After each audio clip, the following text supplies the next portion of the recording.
everybody. I'm Lauren. I'm Emma. And you're listening to the Oakview.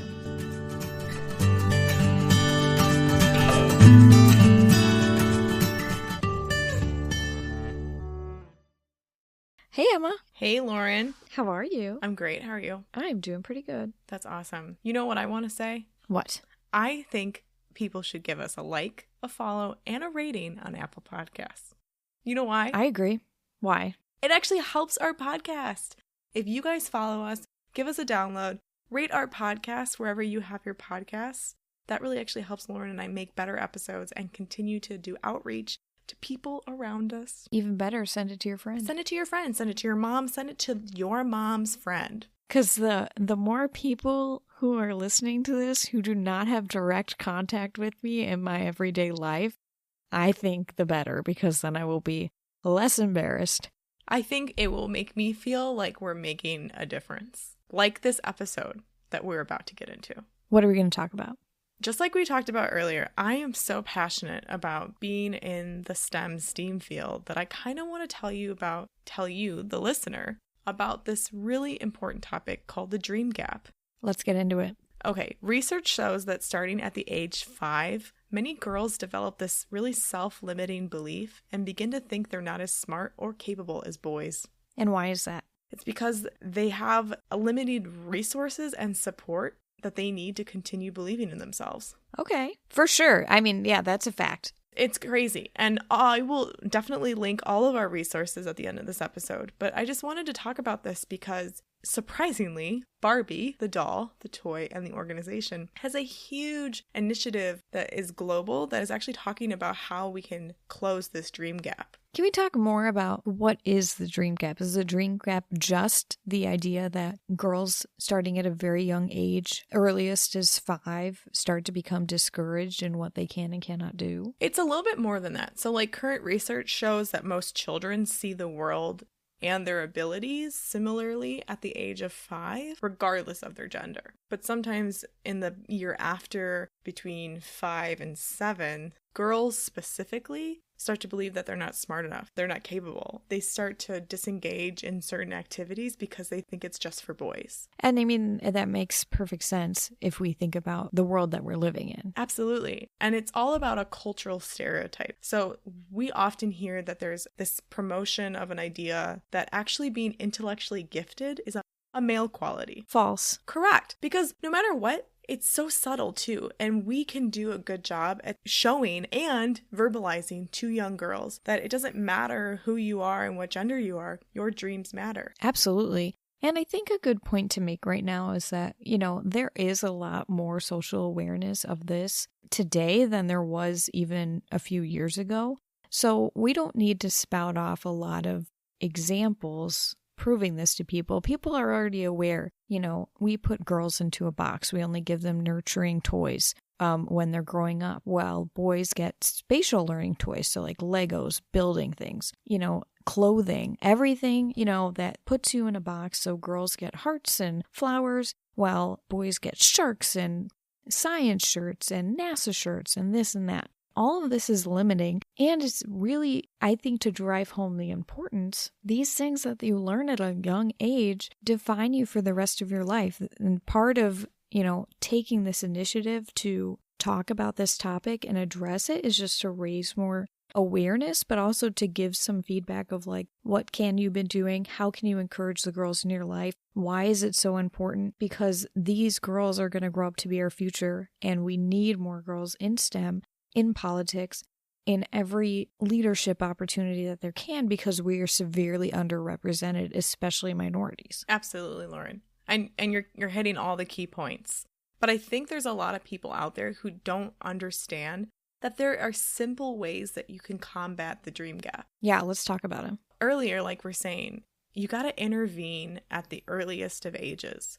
So well before they even hit 6, we have to reinforce this belief that they are capable of anything, and it starts with play. Yes. It's all about showing them positive role models through play. That's why Barbie is such a great organization. Shout out to Barbie, because she is not only creating more diversity in her toy appearances through culture, race, body type, but she's also showing a diversity in career paths, architecture, engineering, doctors, astronauts, scientists. There's no limiting factor as Barbie used to be and to what she is now.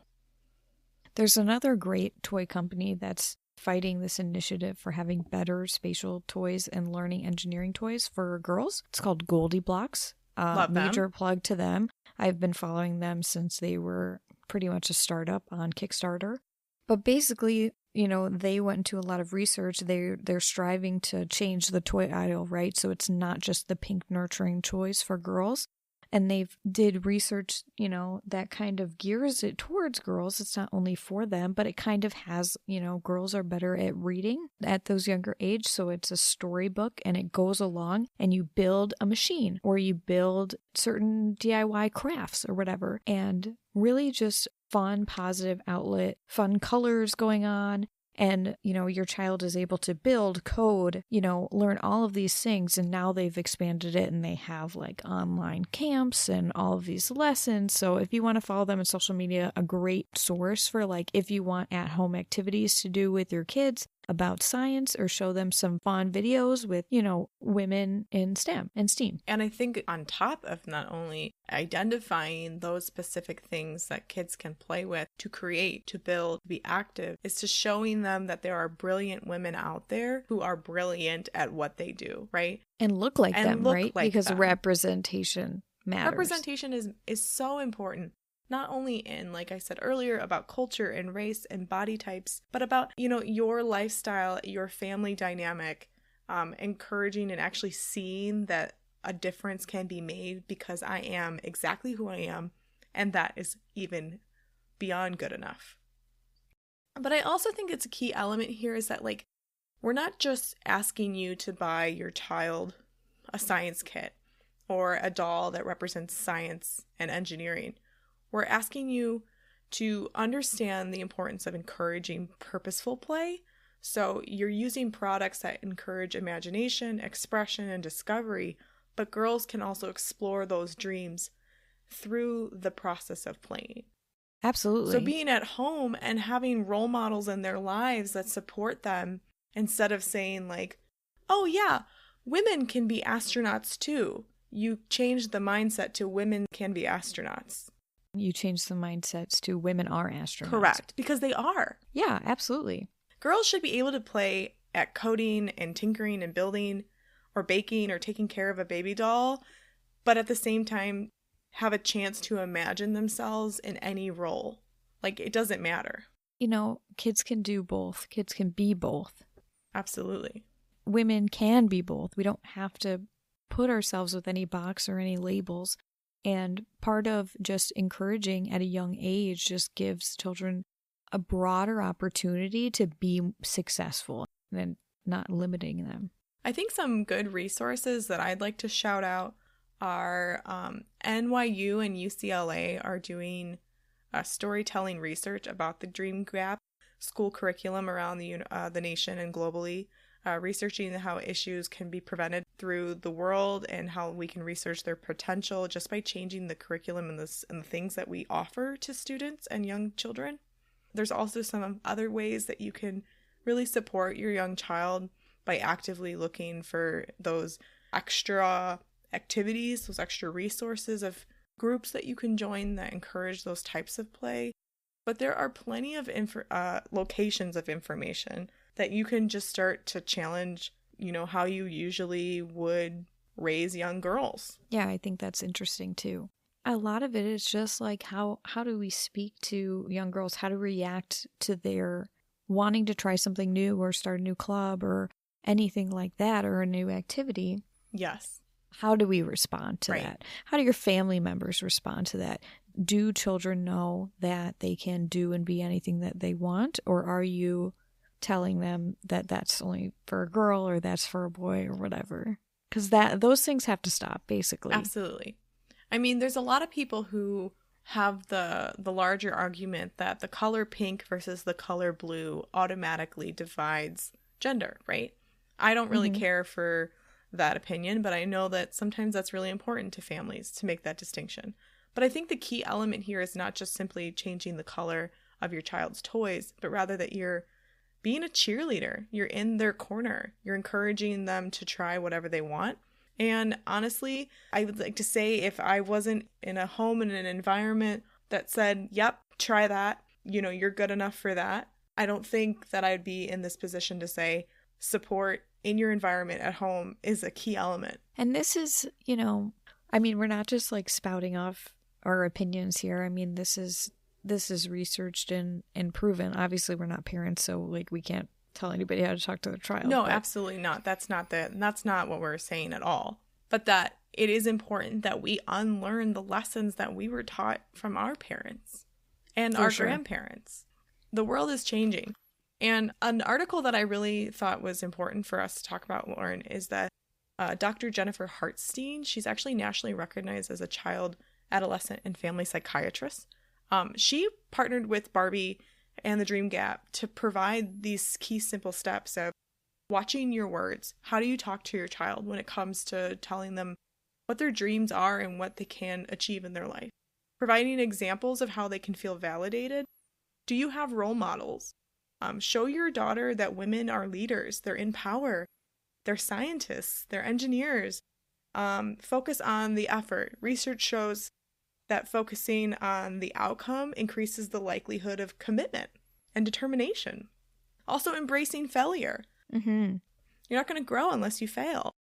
And then ultimately, the support, right? We want to have the family that loves and cares about us support us in a young age. I liked, embracing failure and celebrating the trying. Celebrate the fact that you tried and you didn't get it is a way to embrace failure and say that it's okay. Like, because things are such a big deal at a young age that kids can be really down on themselves. So letting them know that just trying is the best thing that they can do. Absolutely. Is a way to encourage them in the future. I agree 100%. I think it scares me at times when I think about the statistics of how young these girls are when they're likely to not be given a science toy or be taken seriously for the dreams that they have, and their own mindset gets put into play that says, you know what, I'm actually not as smart as so-and-so. I don't really qualify to be in the really, really smart group because I'm a girl. And there's no need for that. Not in this 21st century. No. I'll shout out another resource, Girls Who Code. Great to follow on social media or get involved with. A good online free organization that will teach basic coding skills because computer science is a major booming industry that's severely lacking women and a good resource there. Can you repeat that? The name of them? Girls Who Code. Great. I love that. I didn't know about them. Yeah, they're super cool. I think if you're looking for a place to give your monetary support, She's the First is a local organization that makes sure that girls are educated, respected, and heard. She Should Run encourages girls of all ages to pursue leadership roles in politics. And Step Up, inspiring women to inspire girls, is a teen organization to become more confident, to be college-bound and career-focused. So there are plenty of areas that not only you can learn about, but you can find limitless potential in the barriers that we're trying to break. Absolutely. Another part of why this is super important to me is that I have a young niece who is 6 who loves science. Aww. This girl is creative, she is smart, and she loves science. I am doing my due diligence as an auntie to make sure that she has all the resources that she needs to not only grow to be a kind, young, powerfully minded human, but that she's aware that she can do anything. Absolutely. And so if we could talk for a second about girls on a global basis, not just in the US here. Girls on a global basis get less education in third world countries and other countries where boys are sent to school. Girls at a certain age have to stop going to school. Girls are unable to go to school if they're on their periods, are not able to pursue school after the age of 13 or 16, or unable to seek higher education like going to college, etc. And all of these are barriers on how to close our gender gap on a global scale. And so there are many foundations fighting this. The Gates Foundation has a few things that are combating this. And this is important because when we empower girls everywhere, girls need to be educated so that they can give more to society, so that those civilizations can expand, can grow, so that they can be heightened in standard of living, and in the countries where it's applicable, get more involved in higher government. You know, it's proven that when you have more women involved, your society as a whole is lifted up, right? You're going to have better outcome in your crops, your farming, better home life for these families. You're going to lift the poverty gap. You're going to grow your economy, everything like that. And it's amazing that combating these things at a young age has a larger picture involved. Absolutely. I think it's really challenging when we limit our scope of work to only the community around us. We need to acknowledge that girls around the world are suffering from their lack of opportunity, the resources, and just the support.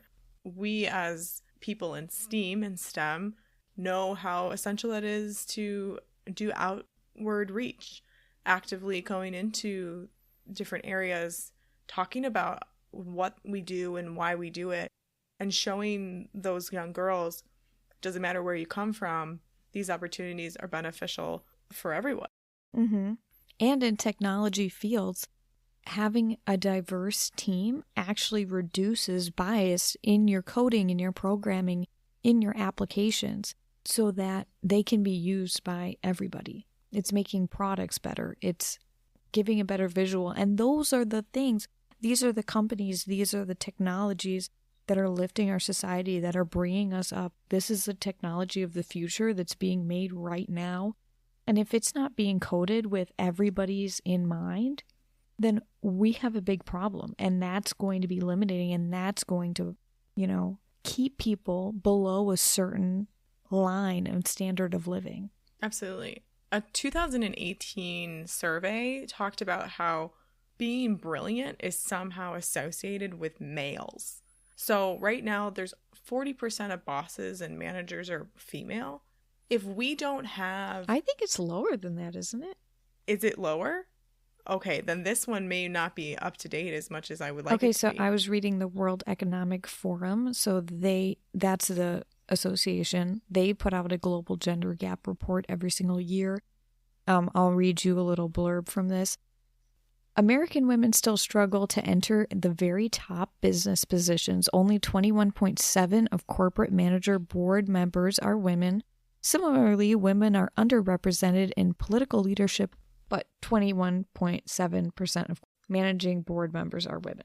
That to me just frustrates me. I mean, did you know that there's more CEOs named James than there are women CEOs total?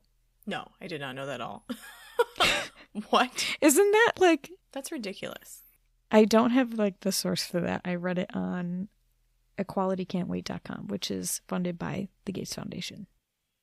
I have to say, women make up 37% of the candidates for architecture licensure currently. So just to give an explanation of what that means is that me being a graduate student of architecture, I fall into a category because I am pursuing my licensure. I have to meet a certain amount of hours to get that licensure. There's only 30% in the entire architecture community that are women who are on track for candidacy. So the likelihood of that fulfilling its duty, and I'm making this point because at a young age, we're told that we can't do both, right? We can't be a working mother, have a family, and have a social supportive life. We have to choose. So at a young age, for girls to have to make these big decisions, which they don't need to be making big decisions, they just need to be encouraged that they can pursue the dreams that they have. Yeah, they can do what they want. They can do what they want. That when they get to this age in life, there are too many corporate organizations who are male dominating that do not support the working mother, that do not support the family-oriented structure. Absolutely. So you have nearly 40% of women who are actively seeking to participate and be on licensure requirements. And although we do complete that a little bit quicker, they say it takes us about 1.25 years sooner than males, we don't always maintain that licensure over time. We start to give up those 3 components: family, career, lifestyle. That to me is the ultimate end of all ending, right? So if we can't start at earlier ages telling young girls they can do whatever they want to, here are the ways to do so. This is the education and curriculum that needs to continue in young grade schools, high schools, colleges, the workforce. So that everything can adapt to that standard. Because the workforce is so outbalanced that you're wondering why there's so many things called mom shaming or work mom shame. Because there's women who don't know how to support women. They're put in an impossible role, and a lot of that is due to the fact that household work is not 50-50 in most cases. Right. Gender equity even has increased in like a career stage over the last 10 years, but it's still underrepresented in most professions. And the gap is not closing at a frequency that we need it, or a rate. No, you are absolutely correct. I was going to add to that and say, on average, did you know, women in the U.S. do about 4 hours of unpaid labor in household commitments every day, compared to men only produce 2.5 hours of the unpaid household work. And that's not to call out families and, households who do a 50-50 work, but it's just, this is statistically proven that we put a little bit more weight in that direction. Yeah, and it's just saying, like, what impact does that have on your life? Are you unable to stay at work late because you have to do that? Or like, when you have these bigger commitments, that leads into, why don't we see more women in senior work roles? Because there's this bias always, right? Correct. We talked about women in management, another thing that I'm reading off of equalitycan'twait.com, a website to raise awareness, to close the gender gap, and it gives a lot of resources on how to take action, how to start conversations, how to understand it a little bit more, because these things are complicated. They're really not that easy to follow. You have to have a really broad picture to wrap your head around the severity of this issue and why it's important and why people need to pay attention to it. I mean, there's 80% of the jobs in this world are STEM related. 15% of women are in engineering. That just says it right there. There's only 15% women in engineering and architecture. This statistic is from the U.S. Bureau of Labor. And if we kind of reverse this for a second before we get real specific to what Lauren and I are living through, is that simply putting how we define terms like dream and imagination and exploration, it makes innovation and breakthroughs possible for women and for everybody, right?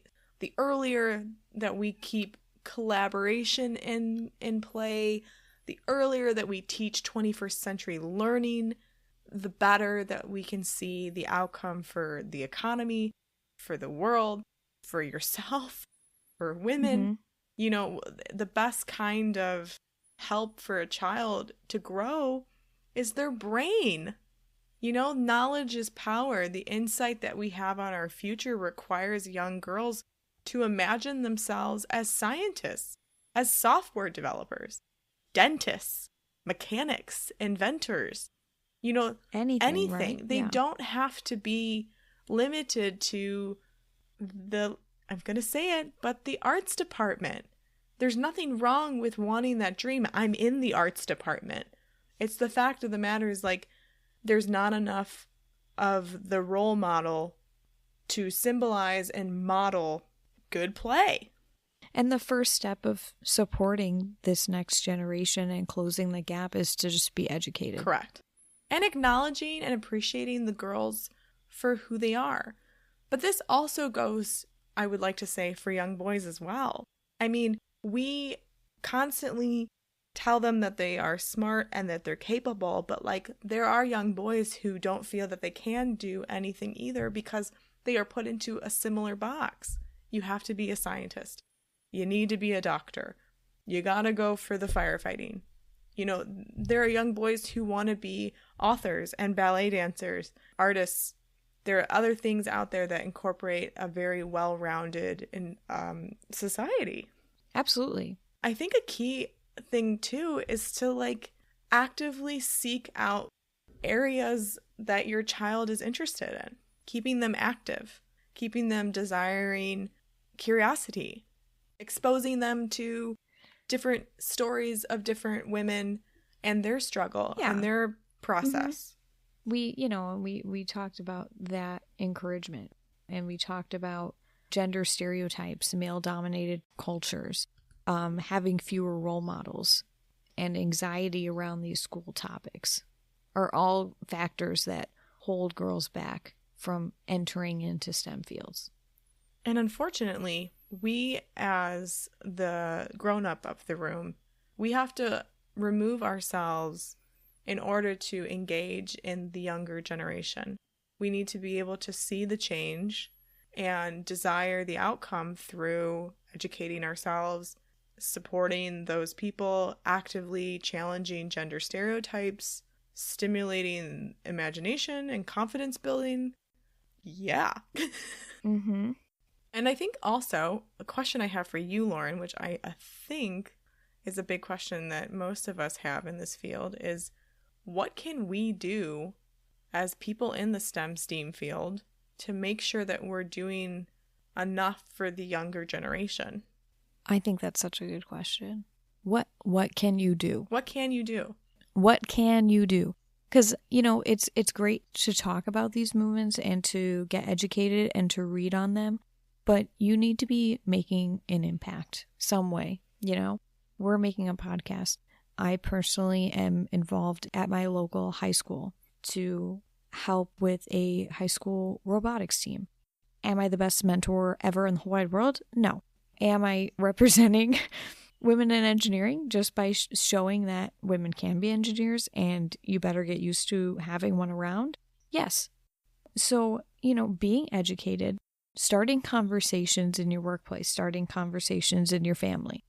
I honestly hate it when that's the answer. Like, I don't like reading about this and then having, just have a difficult conversation as the answer. Right.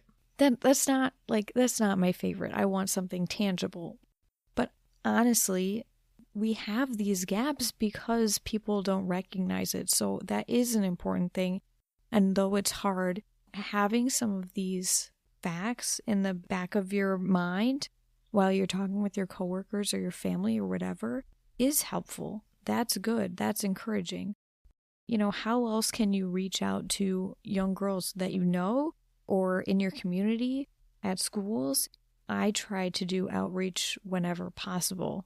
And I don't have a glamorous job. I don't work for NASA. I don't work at SpaceX and work with rockets. And it's so cool, I make machine parts. It's really not that exciting. But guess what?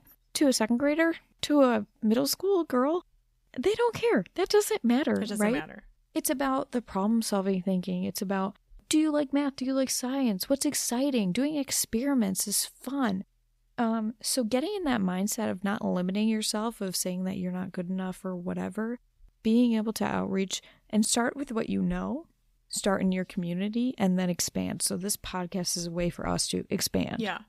And it's a helpful way for Lauren and I to have these conversations together, right? Two minds are powerful together. I sent over our last episode to a teacher that I mentioned in the last episode, number 6, Discovery. We talked about why Lauren and I are in the STEM field. And he told us, he's like, absolutely, we're definitely going to partnership after COVID becomes less of a factor and school is in session and we can be in person with these young kids. And me and Lauren are going to go and we're going to talk about these subjects in a very simplistic way. But of course, conversation is not always easy to have because of the kind of dynamics that we were raised in, right? We come from very different families. These conversations might not be available to us. But we need to acknowledge that our bosses and managers, our brothers, our male friends, people who are in a position to help us need to be Absolutely. educated with these subjects. It's not just a global initiative because we decided that women need representation. No, it's a global initiative because we are not represented equally. We need to show the reverse effect of how we can make the world a better place by simply putting women at the table. Yes, and participating. And actively able to participate without shame, without put down, without the fear of a consequence that shouldn't exist in the workplace. And that's why it matters. That's why you should care. If you're thinking, why should I care? You know, I have male coworkers who are like, well, it doesn't affect me. Why should I care? That's why. Exactly. Because it doesn't affect people. And this is why you should care. This is why people should want to be an ally. Absolutely. And, you know, we're in the movement of allyship, and a lot of caring about the world means not always caring just about what's affecting your own circle. For sure. Lauren and I are not here to tell you how you need to have relationship, but we are here to show you that there is research that highlights the issues that prevents girls around the world, like I said, from reaching their potential. Why would you want that for a young child? Nobody should. Mm-hmm. And I think that's great to talk about. You know, in this episode, we're focusing on the dream gap. We're focusing on young girls growing into their future society. And I think in later episodes, we can kind of tackle some larger discussions about women in the workforce, the pay gap, on a global scale for women. What does this look like and everything like that? But this has been a really great conversation. Absolutely. And I think those bigger conversations, Lauren and I can share some experiences that we have in this field, in our work environment, how we challenge those stereotypes, how we help ourselves. And it's not always easy, but in order for us to grow, we gotta do it. We gotta try. We gotta fail. If you need any of these resources, Lauren and I will link them in the description, where you can find ways to help young girls continue to grow and challenge and inspire. Thank you again for listening. Please give us a thumbs up and a download because it's really helpful. But you can tell through Lauren and I's conversation how passionate we are about this subject and many subjects to come. But Lauren, like we said in the beginning, I just love having these conversations with you because yes, I need women like you in my life so I can challenge these stereotypes and these boundaries. I like that we're doing this. I like that we're talking about it. You know, is it absolutely perfect? No. Maybe not, but it doesn't have to be. Right. And I think part of having these conversations and part of you know, our listeners trying to implement these conversations and this education into their own everyday life, you don't have to be an expert. You don't have to know every detail. We're sharing to each other. We're learning from each other. Absolutely. So it's been great talking to you about it. Thank you. I agree. I love talking to you about this. Send us an email about anything that you've experienced in this field. If you need more resources for your young daughters, cousins, nieces, nephews, whatever you need, Lauren and I can definitely help you and find some outreach for you as well. This has been another episode of The Oakview. Thank you for listening. Thanks, guys. Thank you again for listening to The Oakview. You can follow Lauren and Emma on Instagram at The Oakview Podcast, OAKVIEW Podcast, or email us at theoakviewpodcast@gmail.com.